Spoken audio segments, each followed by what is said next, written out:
Dakar. Promoting dialogue. It's midday in Dakar and 1 o'clock in Abuja. Good afternoon and many thanks for staying tuned to West Africa Democracy Radio, broadcasting on 94.9 FM and worldwide on wadr.org. Welcome to Newslink, and here are the top stories. The European Union announces the termination of its security mandate in Mali, ending 11 years of strategic partnership. Ghana Supreme Court indefinitely adjourns 2 cases before it over the constitutionality of anti-gay bail. By court, our considered view, every party has an inherent right to present the appropriate formulation of their reliefs or other process before the court to enable the court to determine the real matters in controversy. The objection is dismissed. Experts joined the call with organized labor in Nigeria to revoke the new cybersecurity levy. It will further worsen the financial inclusion attempt by the central bank. Many people are going to stop using their bank account. Many people are going to close down their account or allow it to be dormant.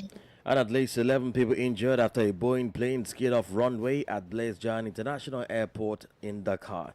Please stay tuned for details of these stories and more. Here is a more edit with Newslink.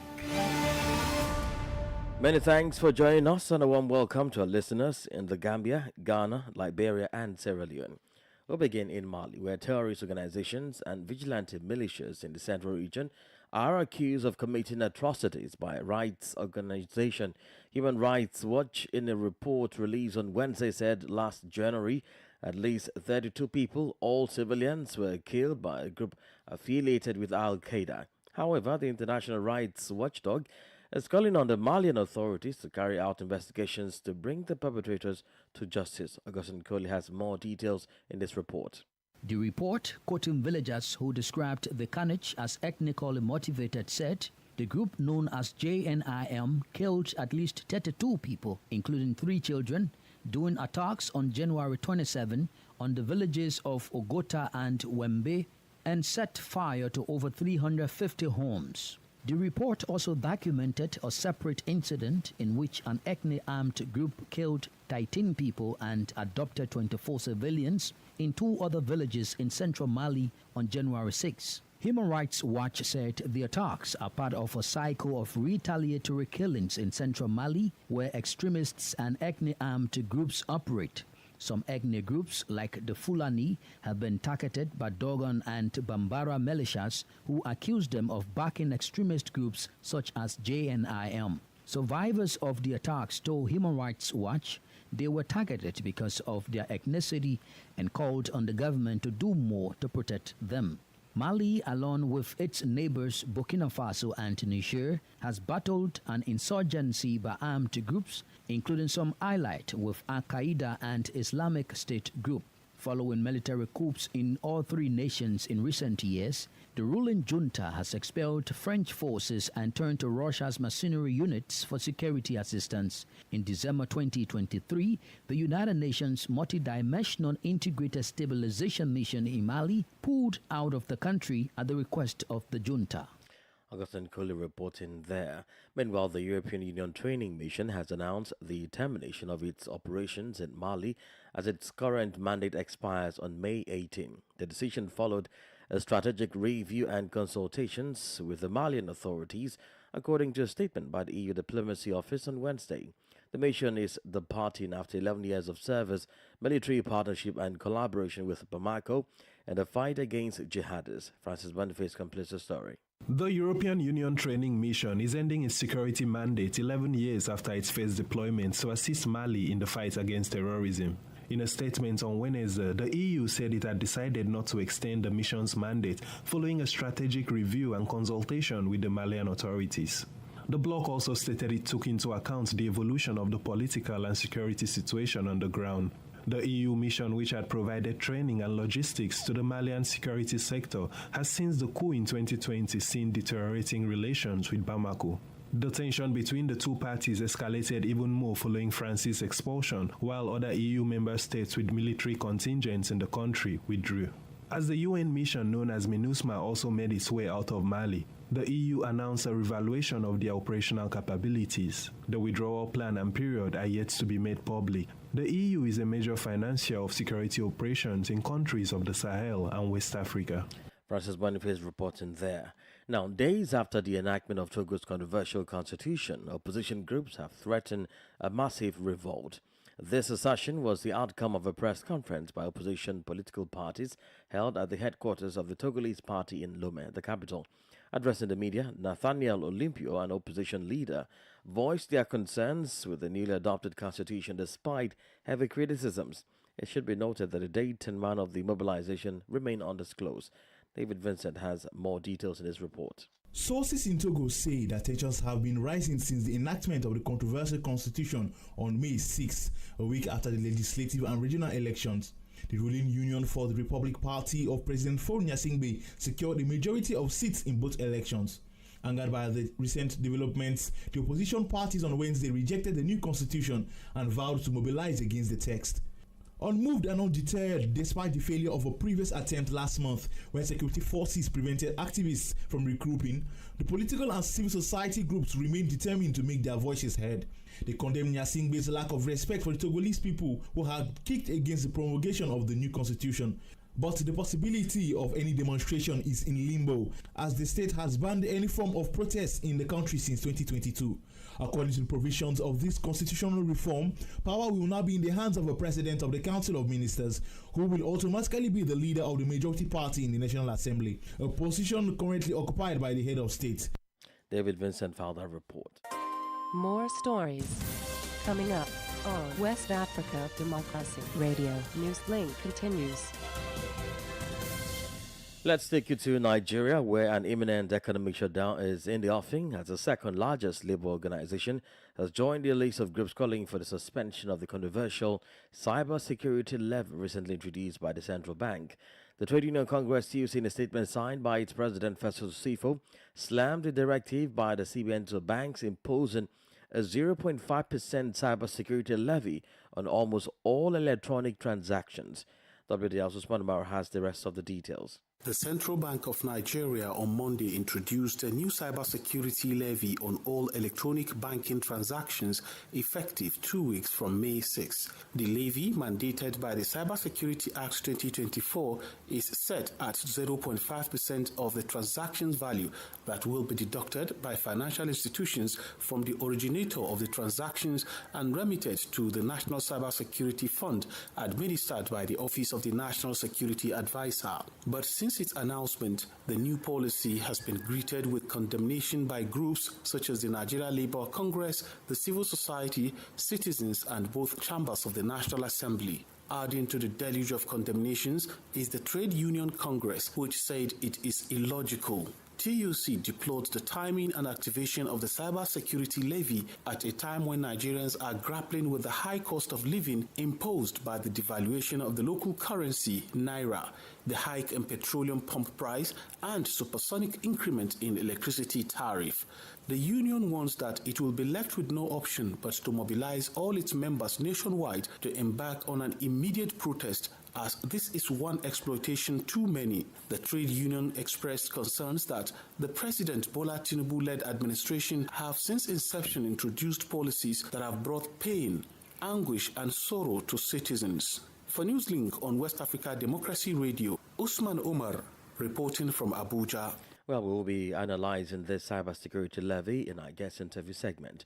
In the meantime, Ghana Supreme Court has indefinitely adjourned two cases brought before it over the constitutionality of the Human and Sexual Rights and Family Values Bill, also known as the Anti-Gay Bill. The suits were filed by broadcaster Richard Sky and human rights activist Dr. Amanda Odoi. The proceedings of the hearing were telecast live at the request of the Attorney General. From Accra, Nadia Tete completes the story. Before the adjournment, the court dismissed a preliminary objection raised by Thaddeus Sori, the lawyer representing the Speaker of Parliament, Alban Bagbin, in the case concerning the anti-LGBTQI+ bill. During the televised court session, lawyers representing broadcast journalist Richard Sky, who initiated one of the cases, sought to amend one of the reliefs in the motion for injunction. However, Thaddeus Sori objected, arguing that the earlier objections to the relief's formulation had been clearly stated in previously filed documents. After deliberation, the Apex Court, chaired by Chief Justice Gertrude Tokono, ruled that the preliminary objection was unnecessary and subsequently dismissed it. By court, our considered view, every party has an inherent right to present the appropriate formulation of their reliefs or other process before the court to enable the court to determine the real matters in controversy.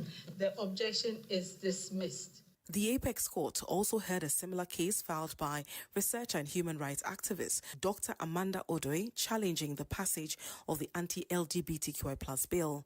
After issuing directives to the two parties, the cases were adjourned indefinitely. Meanwhile, the Attorney General and Minister for Justice Godfrey Wadr has argued that televising Wednesday's proceedings was to ensure that arguments made in open court are not misinterpreted by the media. I thought that the best way to avoid any undue misrepresentation of facts is to ensure transparency, let the public indeed have unhindered access to it. Proceedings to the court, of course, in terms of the Constitution and the Court Acts, are open to the public. Nadidititi reporting there. Well, Kenyan province of Law Patrick Lumumba says unless Liberia can take a giant step forward to prosecute perpetrators of the 14 years of civil war that left more than 250,000 people dead, the country will continue to remain behind among its counterparts.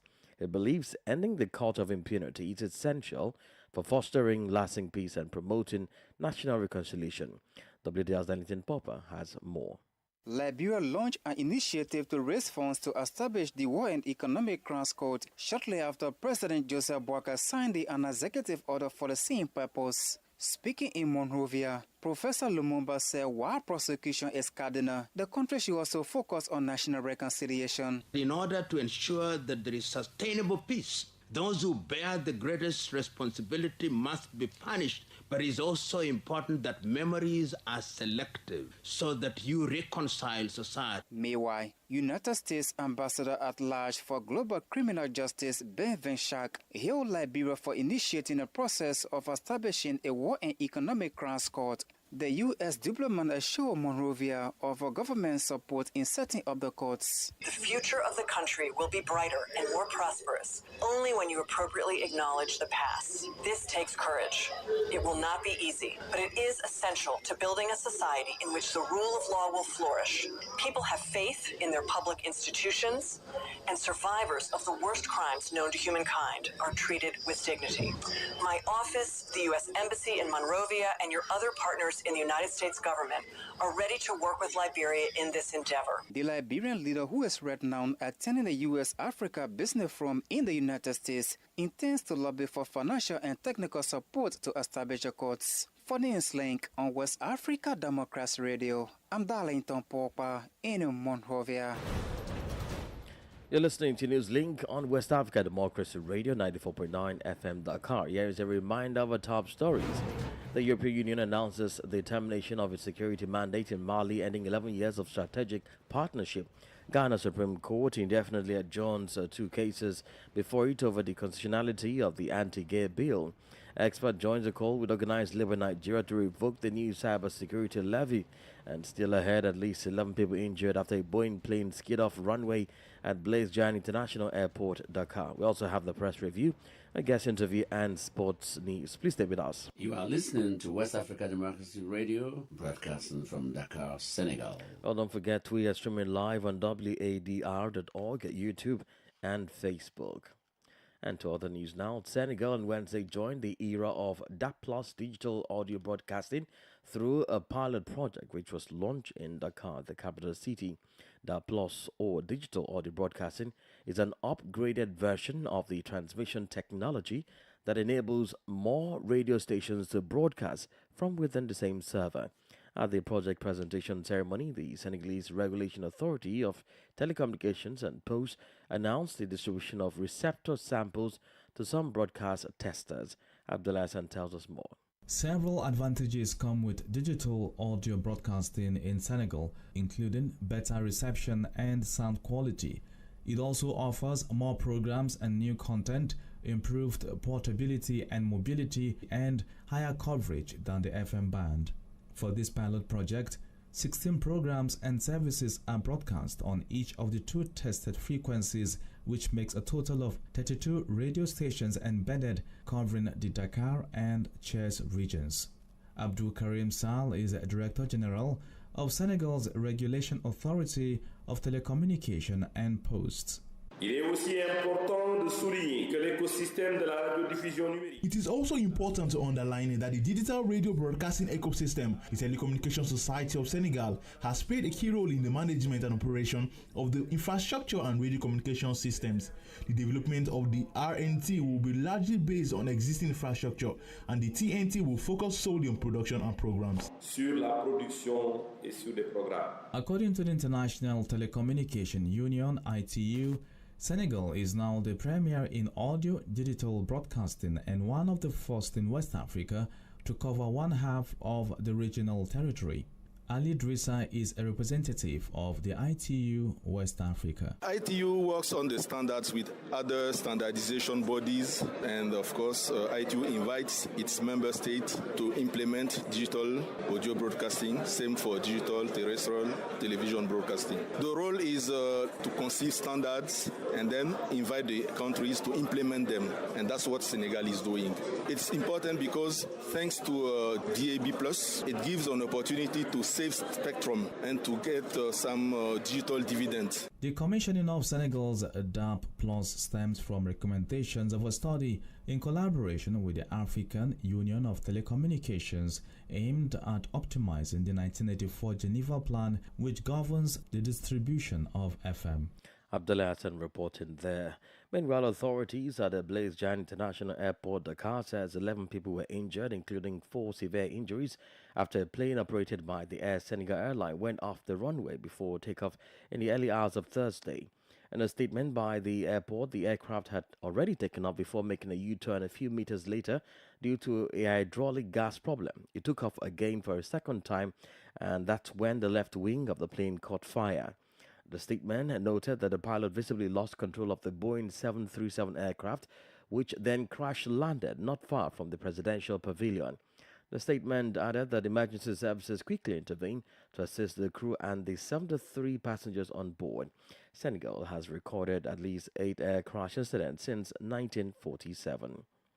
We cross over now to Sierra Leone for a follow-up on the national emergency on drugs and substance abuse declared about a month ago. President Julius Maada had announced a high-level measure to better respond to the drug menace, which has resulted in hundreds of deaths, hospitalizations, and homelessness. At the core of this is the synthetic drug known as Kush, allegedly made with a mixture of human bones. WDR reached out to Harold Thomas, communications and focal lead at the Ministry of Health, about the progress made thus far with what Freetown says is engineered on multi-sectoral pillars. Take a listen. I can confirm that there are rehabilitation centers which is actually manned by the government or the Ministry of Health. You know, we have psychiatrists and mental health specialists, and even treatment is going on. And then the law enforcement agencies are trying to clamp down on the those pushers of these drugs, because those that are taking the drugs, they are actually victims of this, because if the selling stops, then the buying will stop as well. So it's concerted efforts all together. But what is there is there are lots of arrests have been made, and prosecutions will soon be going on.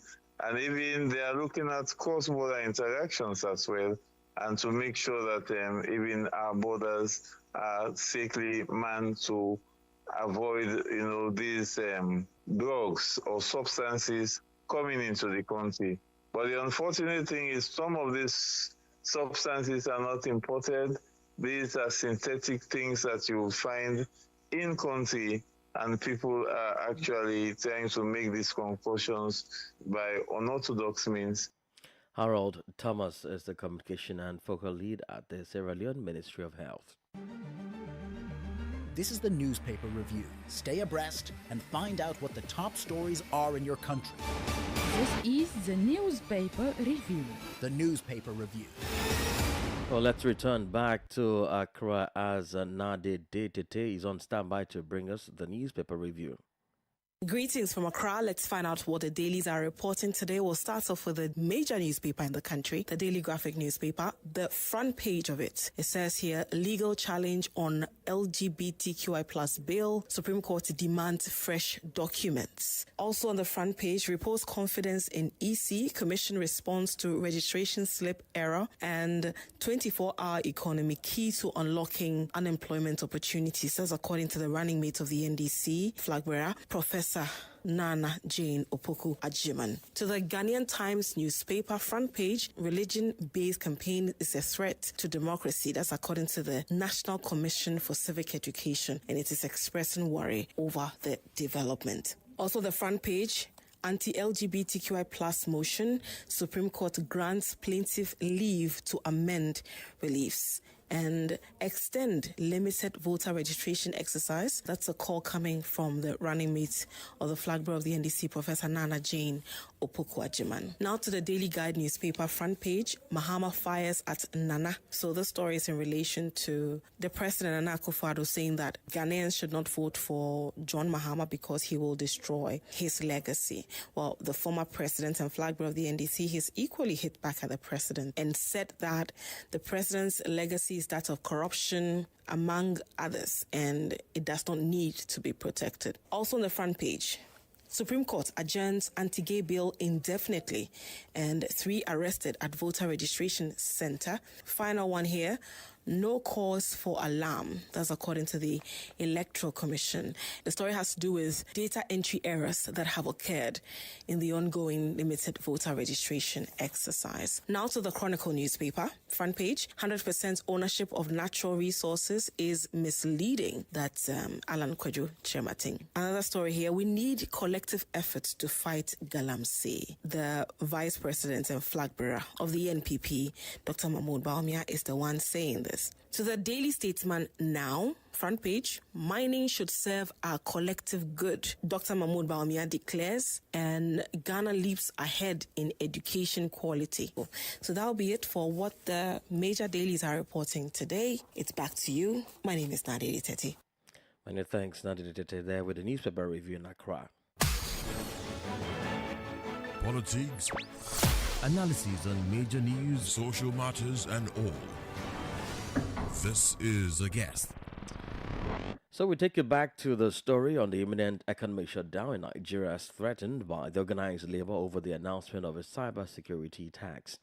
Trade Union Congress and Lagos Chamber of Commerce and Industry LTC on Wednesday asked the federal government of Nigeria to rescind the decision to impose a cybersecurity levy on citizens' bank transactions. According to the unions, the policy was illogical as it was coming at a time that Nigerians were grappling with high cost of living brought about by the devaluation of the naira, hike in cost of petrol, as well as the increment in the cost of electricity. Our guest, governance expert Jide Ojo, takes a look at this new tax and its implication on the well-being of Nigerians.